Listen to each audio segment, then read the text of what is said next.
এবার গণধর্ষণের অভিযোগ উঠছে শওকত মোল্লার বিরুদ্ধে। অভিযোগ উঠছে যে মাথায় রিভলভার ঠেকিয়ে গণধর্ষণ করা হয়েছে। অভিযোগ শওকত মোল্লা এবং তার দুই শাগরেতের বিরুদ্ধে।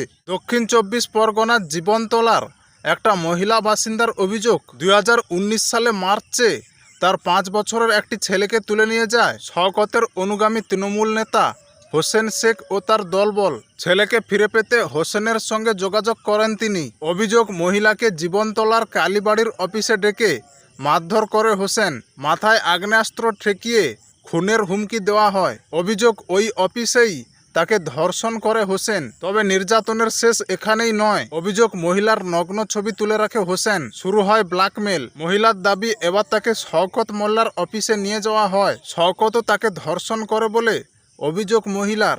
অভিযোগ, শওকতের গাড়ির ড্রাইভার লালু শেখও তাকে ধর্ষণ করে। মহিলার দাবি, এভাবেই তাকে দিনের পর দিন ধর্ষণ করা হয়। পুলিশের কাছে গেলেও লাভ হয়নি, বিচার মেলেনি। রাজ্যের পালা বদলের পর সম্প্রতি জীবনতলা থানায় শওকত মোল্লা সহ ৩ জনের বিরুদ্ধে অভিযোগ জানায় ওই মহিলার পরিবার, যার ভিত্তিতে এফআইআরও হয়েছে।